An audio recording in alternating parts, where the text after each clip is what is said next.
The noon sun over Dust Creek hit like a blacksmith's hammer, heat waves dancing above the hard-packed earth, while the air carried the sharp tang of sweat horses and cheap whiskey.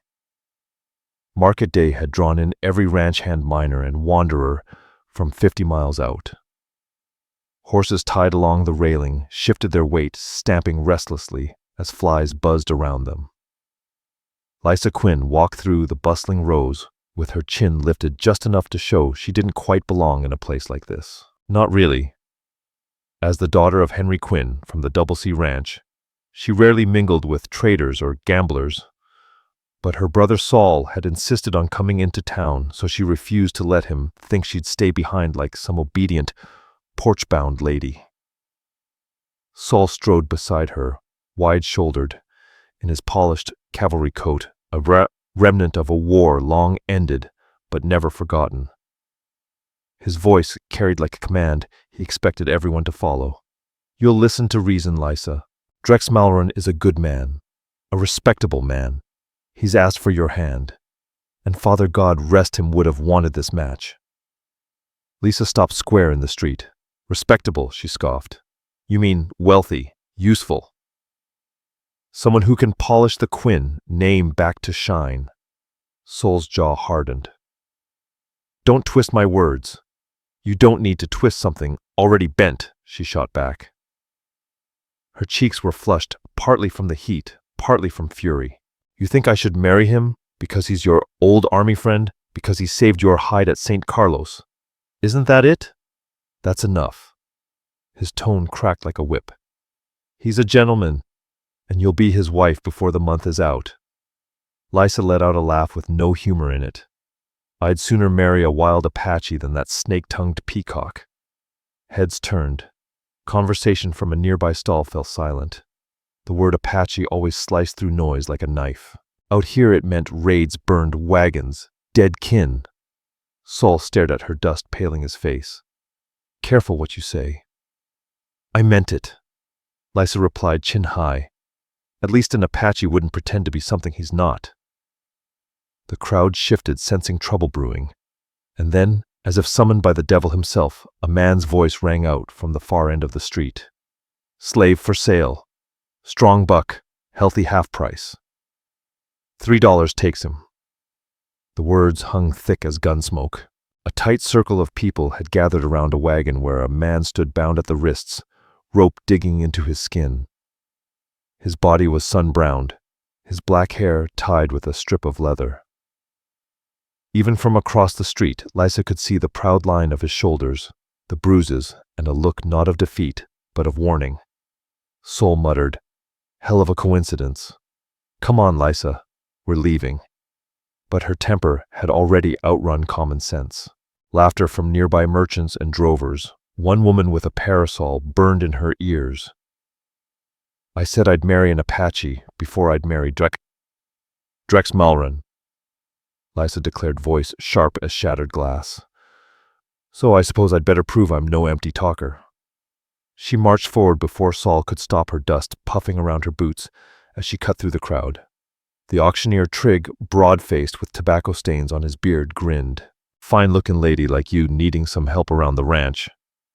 Strong muscles on this one. Knows his place.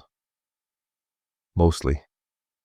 Lisa reached into her purse, pulled out $3 silver and raised them high. "He's mine." Trigg blinked, unsure whether she was joking or deranged. Saul shoved through the crowd. "Lisa, for God's sake." But she had already dropped the coins into Trigg's calloused hand. The sharp ring of silver slapping his palm cracked through the air like a gunshot. "Sold Missy, he's yours." He cut the rope and handed her the loose end as casually as if she'd bought a stubborn mule. The Apache didn't move. He stared at her eyes like polished amber beneath the dust, and then steady as bedrock. He spoke English, shaped by another tongue. "You don't own me." His voice wasn't pleading. It was low even. And it startled her more than if he'd shouted. Laughter rippled through the crowd. Someone spat into the dirt. "Looks like the lady bought herself trouble," a man jeered. Saul grabbed her arm. "You've made a damn fool of yourself. Maybe she snapped, pulling free, but at least I didn't trade my conscience for comfort. She turned back to the man she'd just purchased. "What's your name?" He hesitated, then answered. "Rook." "Well, Rook," she said, ignoring the murmurs around them. "You're coming with me to the Double C. You'll have work food and your pay when it's earned."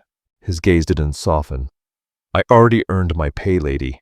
She didn't know what that meant, but the words buried themselves deep as a thorn. Soul muttered a curse. "Lisa, this isn't over. You'll undo this nonsense by morning." "We'll see," she answered, though her heart pounded hard enough to betray her nerves. They rolled out of the market beneath a sky white with heat. The wagon groaned along the trail, horse hooves, kicking up thin tornadoes of dust. Rook rode in the back, wrists loosely bound still as carved granite. Lisa sat stiff beside her brother, pretending the weight of her actions wasn't settling heavy in her chest. Only once did she dare glance over her shoulder. Rook wasn't looking at her. His gaze stretched toward the horizon, his profile cut sharp against the glare, proud, unreadable, like a faraway ridge that revealed nothing. She told herself she didn't care what he thought, that she'd only acted to prove a point. But as Dust Creek's laughter faded behind them and the wagon rattled onto open land, unease slid through her ribs like cold water. 24 years she'd lived under rules written by men. In one flash of pride, she'd broken every last one and purchased a man who refused to be owned. Far off thunder growled across the wide desert. Lisa Quinn Rancher's daughter, the woman who always had the last word, stared into the blazing sky and wondered for the first time what her words might cost her. The road from Dust Creek wound north through country bleached by sun and silence. Lisa gripped the reins, refusing to look back at the figure riding in the wagon. Rook sat there, like part of the desert itself, motionless, but alert to everything. By the time they reached the Double C, the heat had eased. Storm clouds stacked over the distant hills. The fields shimmered under the first push of wind, carrying the scent of rain and restless horses. Her father's old ranch house stood at the center, its peeling, white paint and saddles, on the porch whispering of better days long gone. As she pulled up to the corral, the foreman, Vesk Hollow, stepped out, wiping his hands. He froze when he saw the man in the wagon. "What in God's name did you bring back, Miss Lisa?" "Help," she replied, simply climbing down. "This is Rook. He'll work here." Vesk's mouth thinned. "That's an Apache. I noticed. You can't trust their kind. He'll cut throats before sunup." Lisa met his stare without blinking. "Then I'll take the risk. Put him in the tack shed tonight. I'll sort his duties in the morning." But Rook climbed down before Vesk could test him. The rope still hung around his wrist, though she hadn't tightened it since town. He extended it toward her, palm open. "You keep this," he said, voice low. "Seems important to you." She stared at the rope, then tossed it aside. Not anymore. Later that night, thunder cracked over the plains. Lisa couldn't sleep. She kept replaying the way he'd said, "You don't own me." It hadn't been defiance. It had been something older, heavier. She told herself it didn't matter. He was just a worker, nothing more. But when she finally drifted off, she dreamed of amber eyes watching her from across an endless desert. Morning came with the scent of wet dust. The storm had passed, leaving the land dark and fresh. Lisa found Rook already behind the stables, repairing a gate hinge with a borrowed hammer. He looked up, once nodded, then returned to work. "You should have waited for orders," she said. He didn't pause.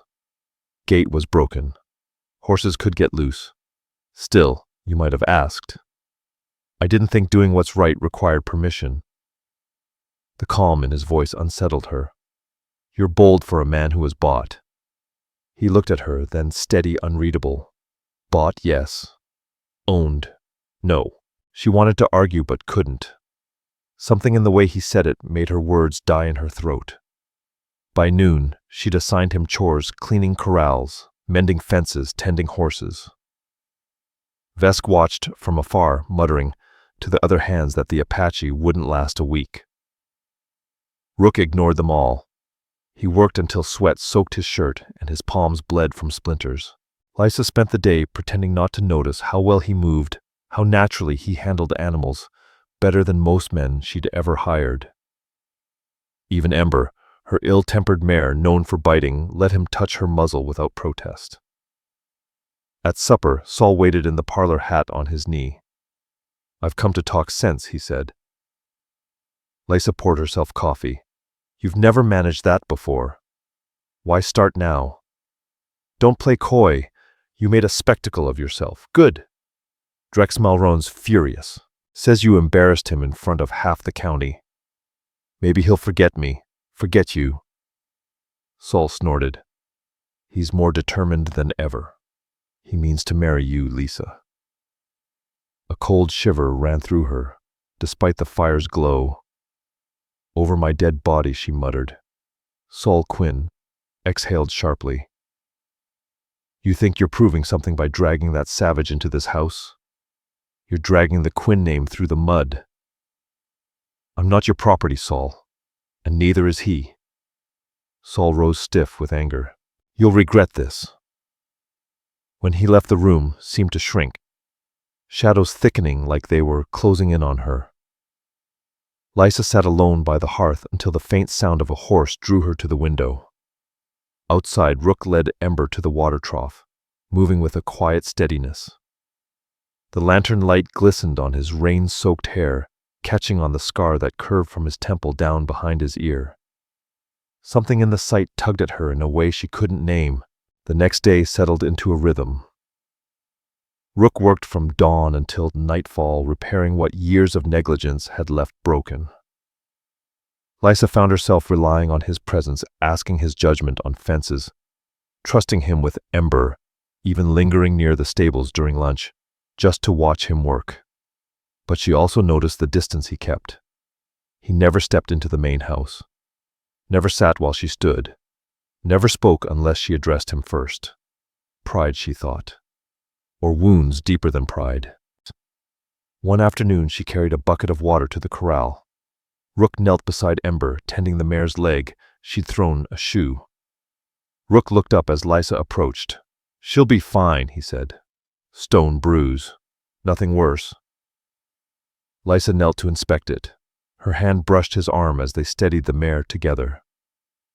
His skin was warm, rough with calluses. She caught her breath and quickly withdrew. "Thank you," she murmured. He studied her for a quiet moment before turning back to his work. "You shouldn't thank me," he said softly. "You hired for the help." She straightened, stung. "You think I see you as property?" He shrugged.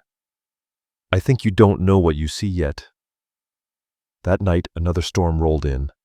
Rain hammered the roof, and somewhere in the dark, a horse screamed.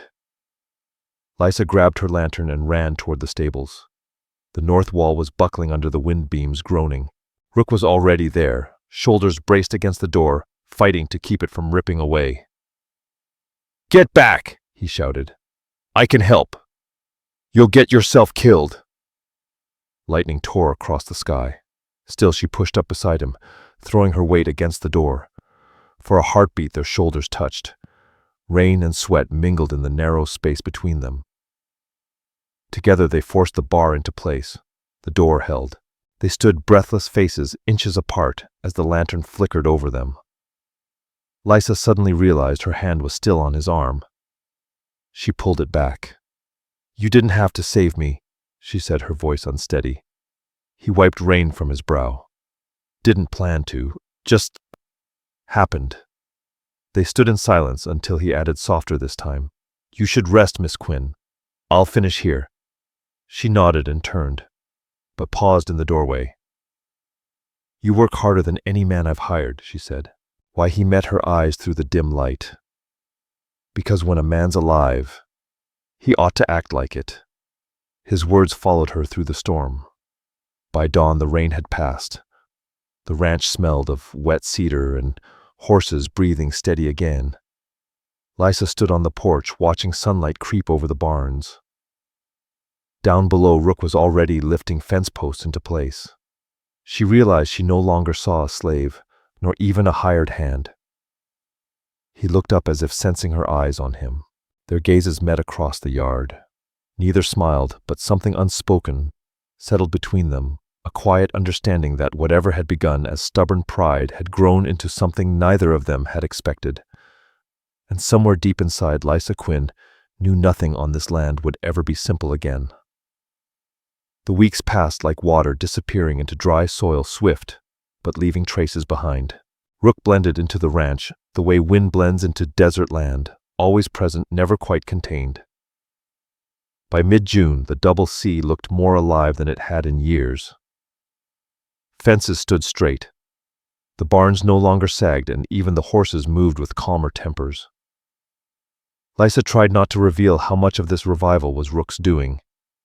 He seldom spoke.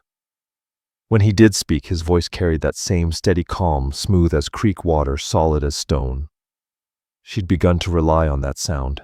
At night, when she passed the barn, she sometimes heard him humming a low, ancient-sounding chant that made the air feel older than the land itself. Not sad exactly, but thick with memory. One evening, she brought a lantern and found him perched on a hay bale mending a saddle. The warm glow cut across his face, revealing exhaustion etched into the lines of his jaw. She handed him a cup of coffee. "You've worked too late," she said. He didn't look up. "Work doesn't complain. And you've got enough here for 3 men." He offered a faint smile that never reached his eyes. "Maybe that's what it takes to make one man free." She had no answer. His words hung between them like dust drifting in sunlight. The next morning, Lysa rode out toward the east pasture. Rook followed behind, driving a wagon loaded with fresh fence posts. The land spread wide and brown before them, open in a way that made a person feel small yet part of something endless. She'd grown up here, but riding beside him made her see it differently, not as something she owned, but as something borrowed. Something others had lost long before her family claimed it. "Was this always Quinn land?" he asked suddenly. She turned in the saddle. "Since before I was born. My father took the deed after the war." Rook nodded, scanning the hills. "I knew people who lived here long before paper said otherwise." Her stomach tightened. "I didn't know." He shrugged. "Not your doing." But he kept staring at the horizon too long for her to believe it was that simple. They worked until the sun dipped low.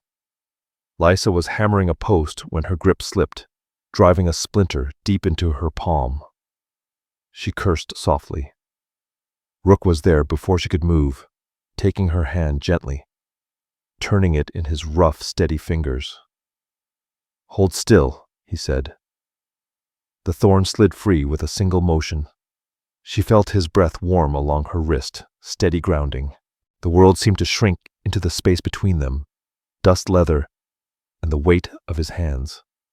She jerked back too quickly, the air snapping like a whip. "Thank you," she said sharply, wrapping her hand in her kerchief. He stood, expression unreadable.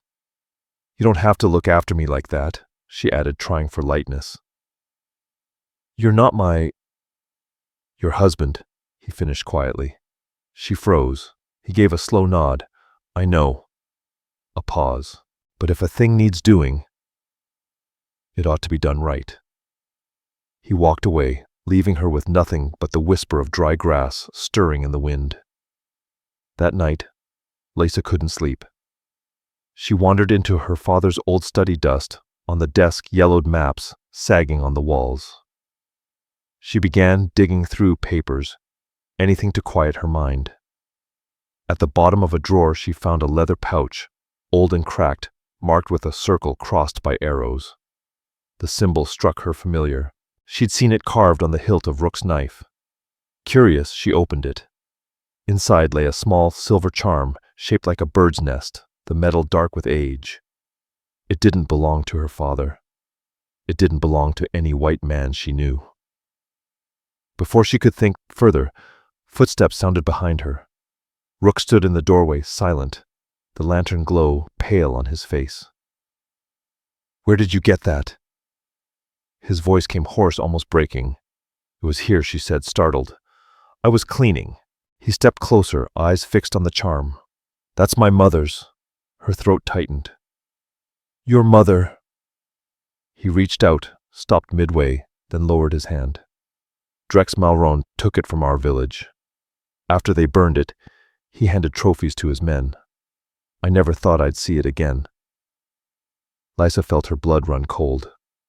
Drex Malron, she whispered. He looked at her, really looked. The man your brother wants you to marry. Silence settled thick as dust. A coyote howled somewhere in the dark. You're sure? She whispered. I was there, he said simply. My father was shot, trying to shield my brother.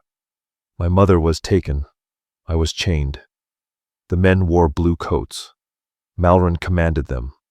He turned away, fists clenched. I thought I could forget.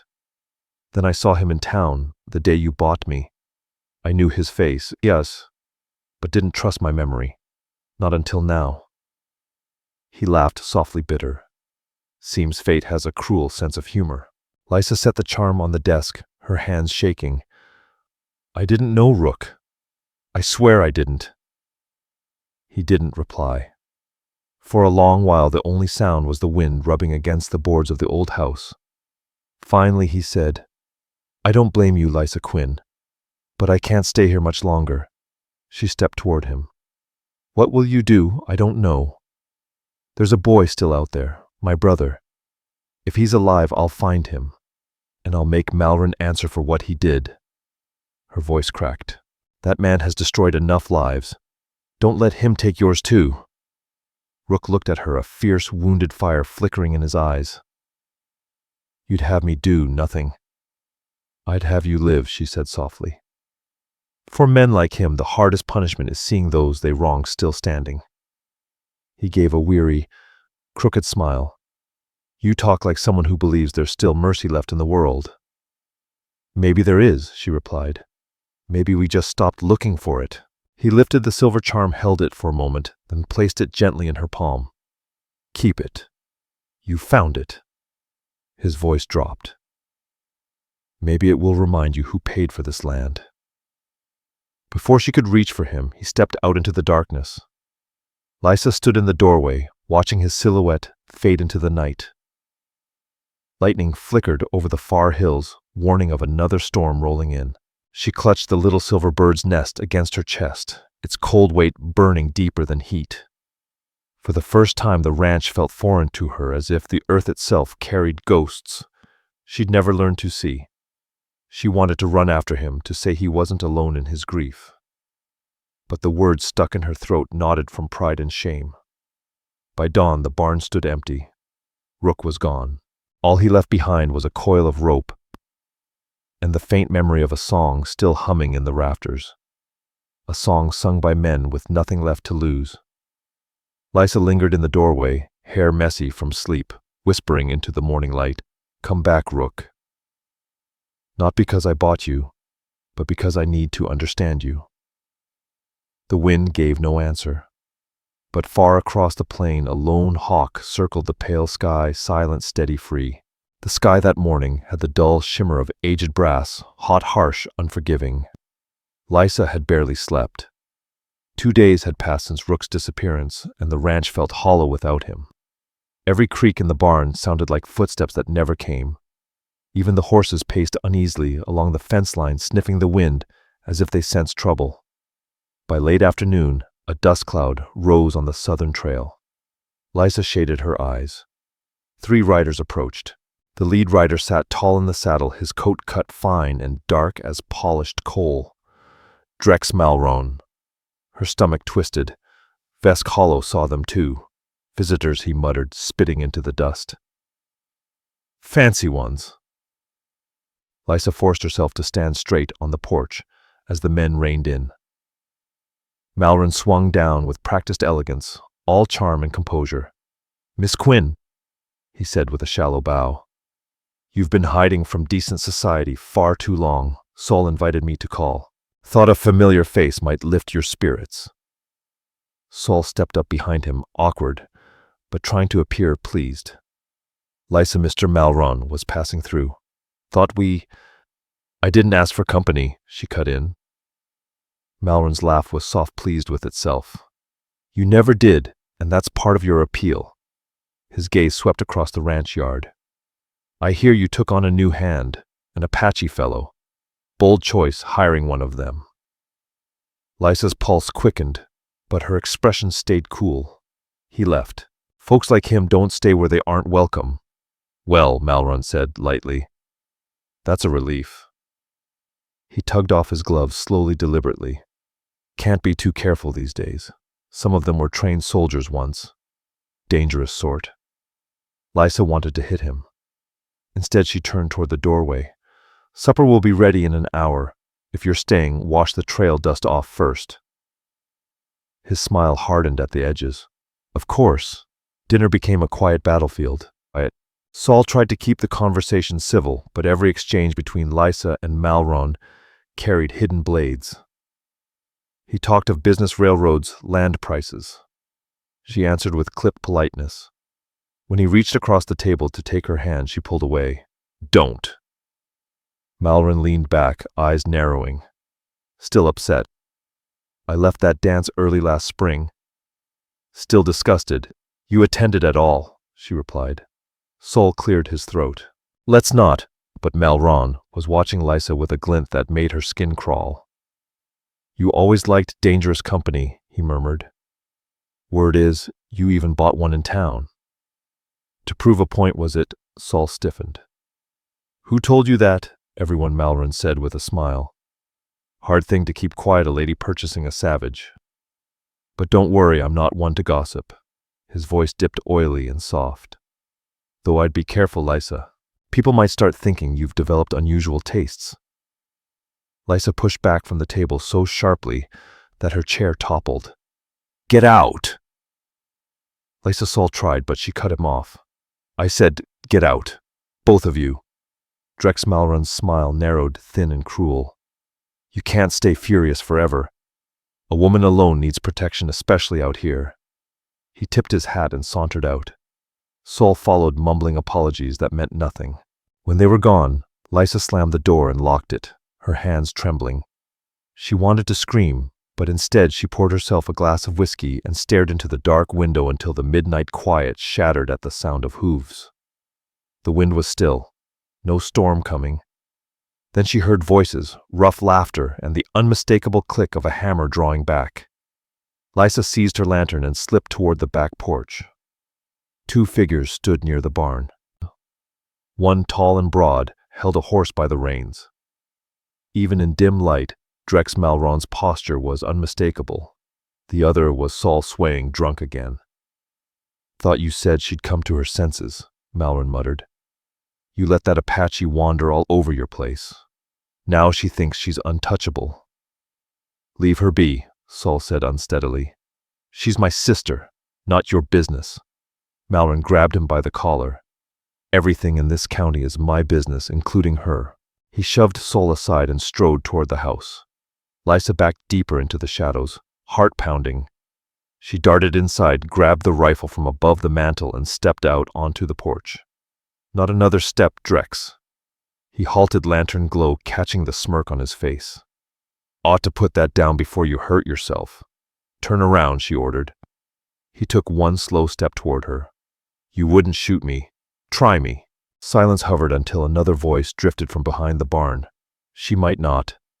But I will. Both turned. Rook stepped into the lantern's edge. He looked different, dust-streaked, worn from days on the trail. But his eyes were steady, storm-steady. The rifle in his grip wasn't raised yet, but it didn't need to be. Malron stiffened. Well, look what crawled back, he sneered. I wondered when you'd show your face. Rook's voice stayed calm. You and I have unfinished business. Saul staggered forward, confused. Rook. What the hell's happening? Lysa kept her gun trained on Malron. Stay out of this, Saul. But Malron barked a laugh, wild, jagged. Go on, then. Tell them who I am. Tell them how your people burned wagons, killed children. Rook's shout cut him off. You murdered my mother. You sold my brother to slavers. Don't you dare speak of children. Malron reached for his pistol, but Rook's rifle cracked first. The shot tore through Malron's shoulder, spinning him to the dirt. His gun clattered across the ground. Saul lunged between them. "Stop this! Both of you!" Rook advanced, rifle leveled at Malron's chest. Lysa stepped in front of him, breath trembling. "No more blood," she said. "Not here." "He deserves it," Rook growled. Maybe she whispered, "But not from you." For a heartbeat he didn't move.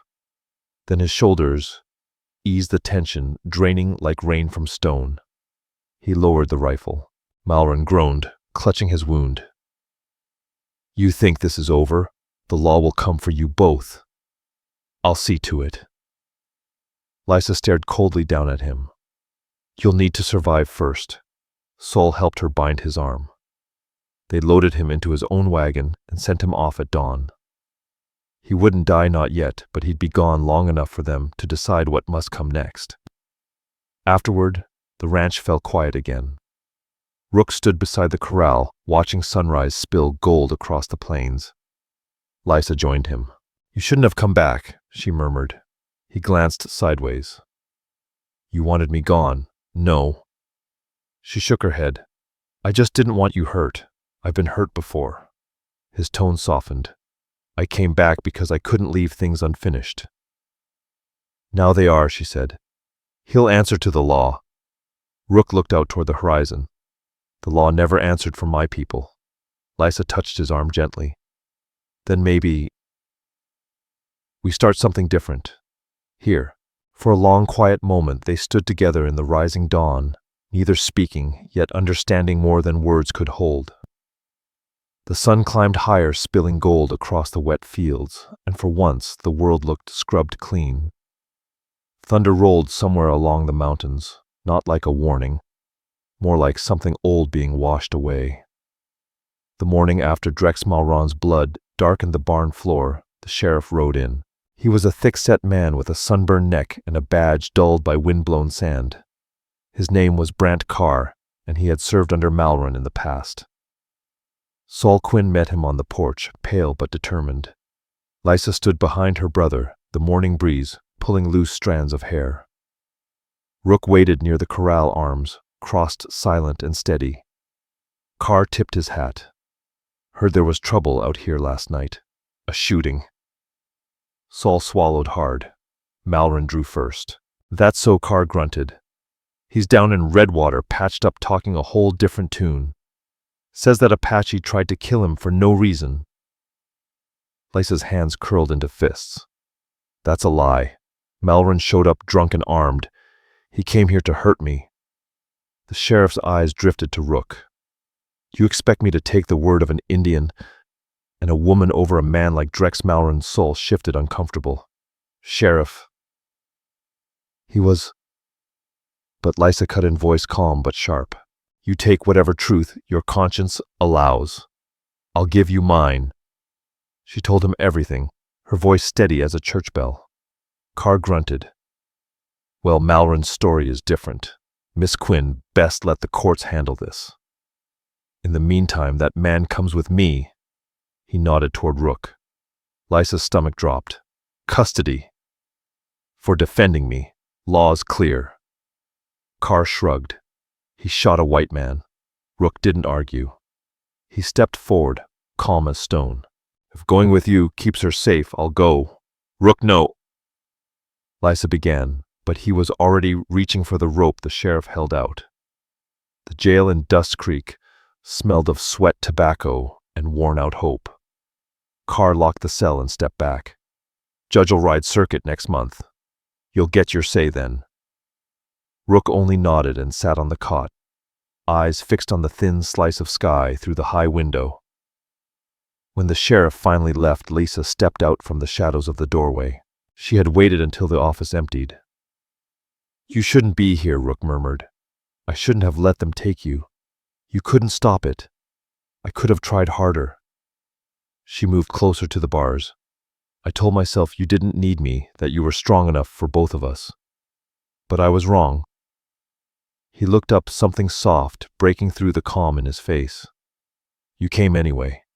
That's what matters." She reached through the bars, brushing her fingertips against his hand. "We can fix this. Saul knows people in Prescott." "Maybe we can." Rook shook his head. "This isn't your fight." "Yes, it is," she shot back.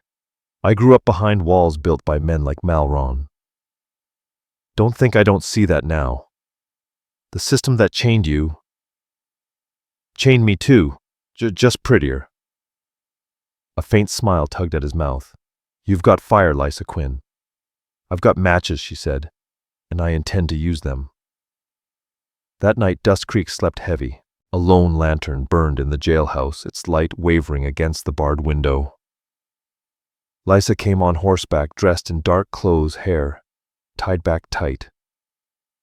Saul had refused to help, fearful, ashamed, but he'd left the cell key on his desk where she could find it. The lock clicked open, too loud in the stillness.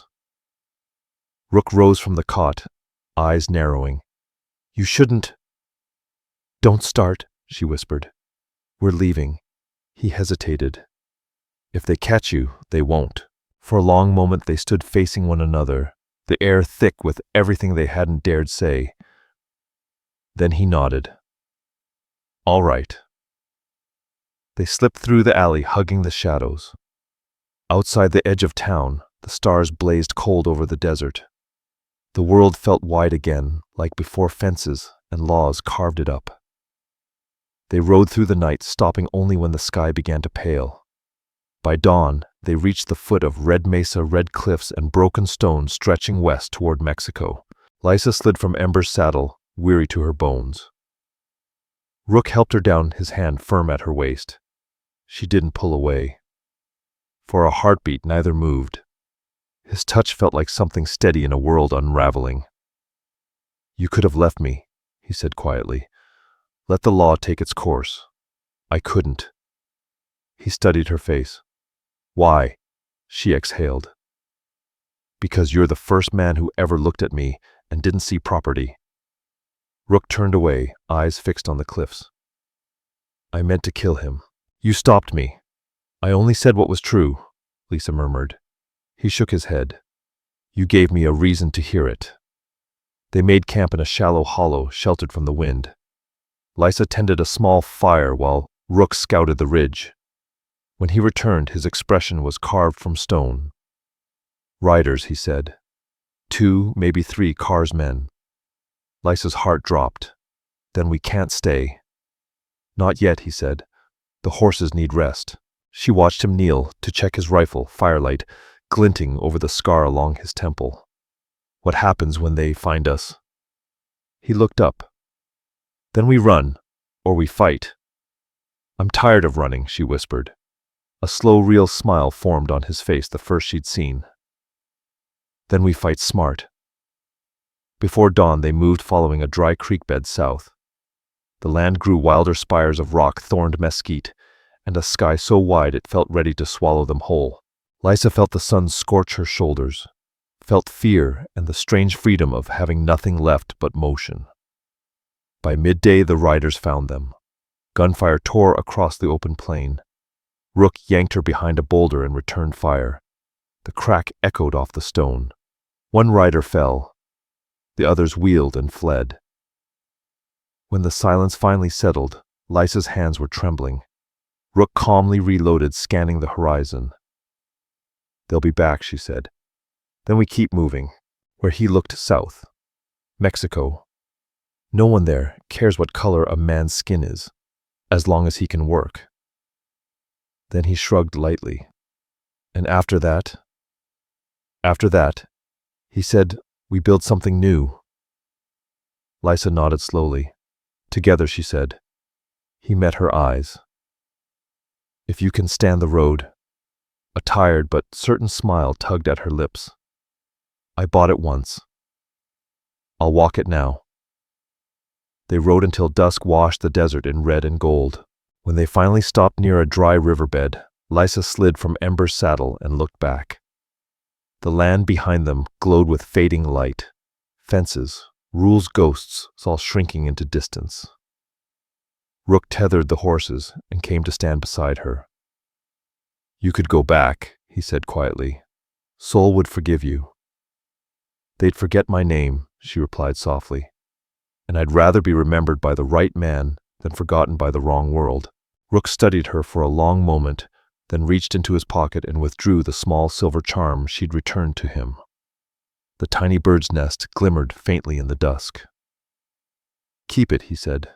It was my mother's. She believed every spirit finds its way home eventually.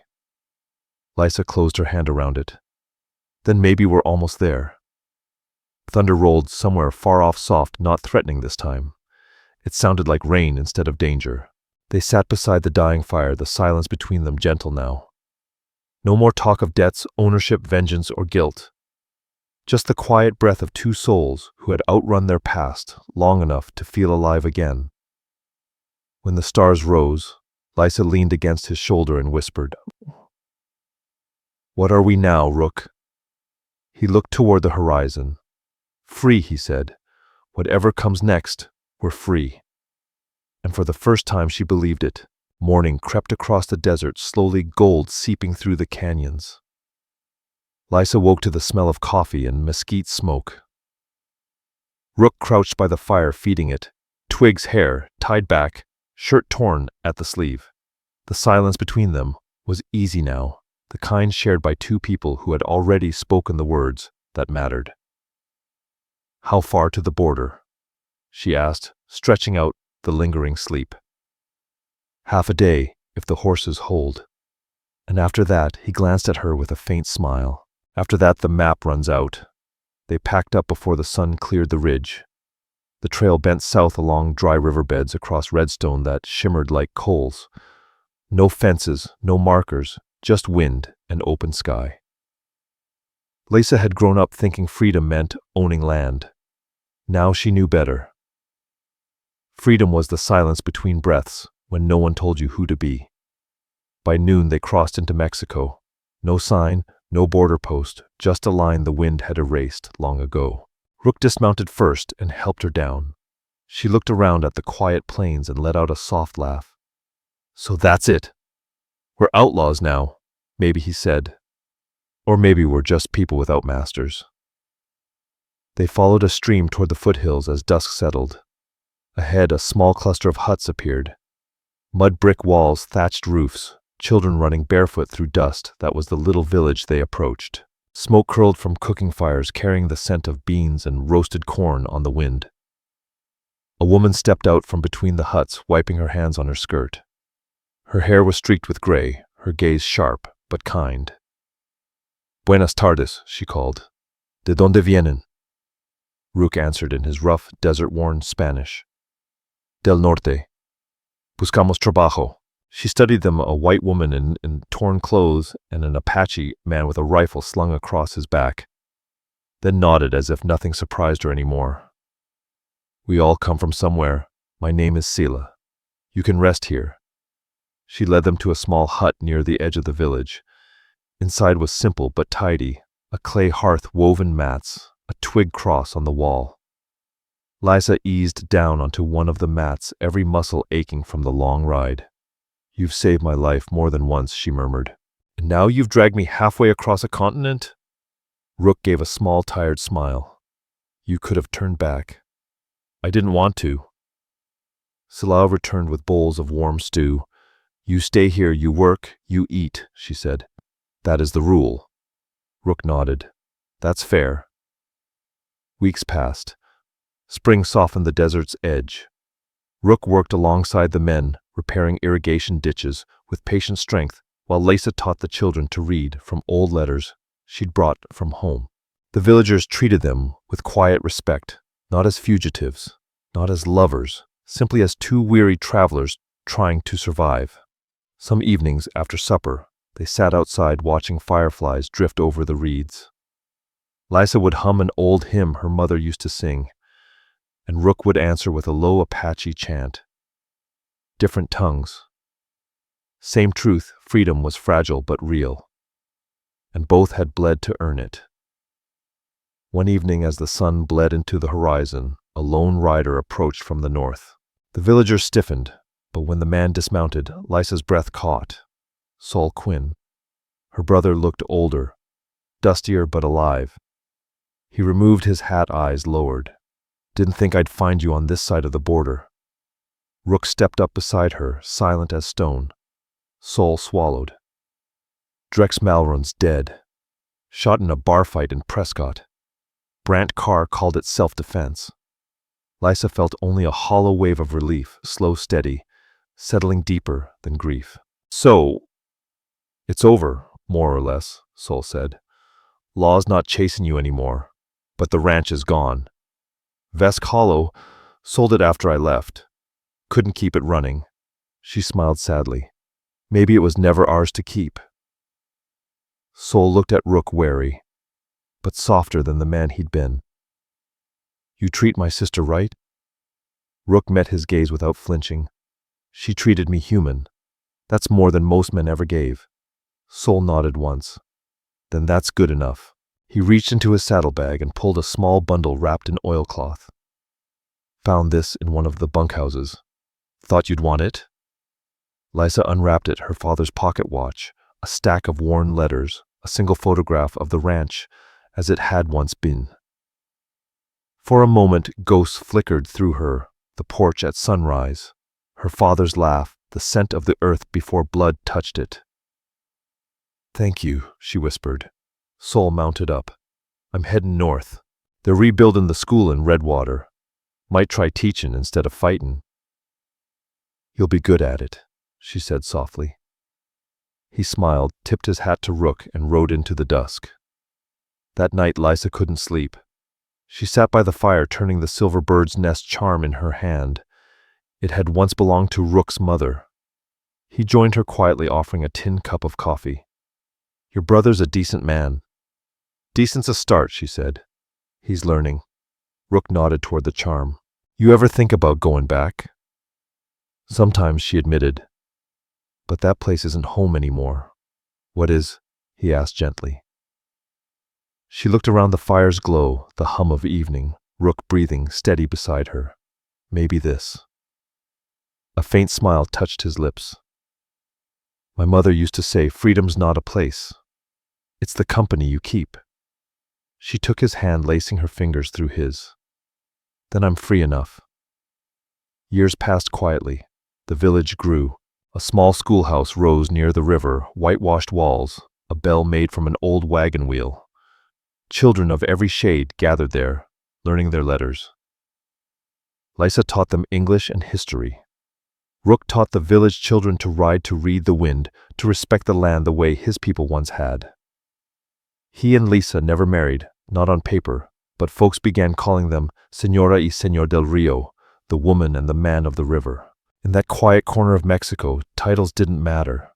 The lives they built did.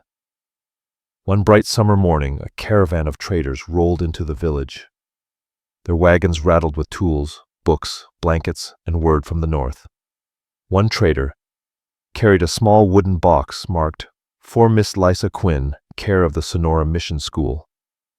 Inside was a folded note and a cloth-wrapped bundle.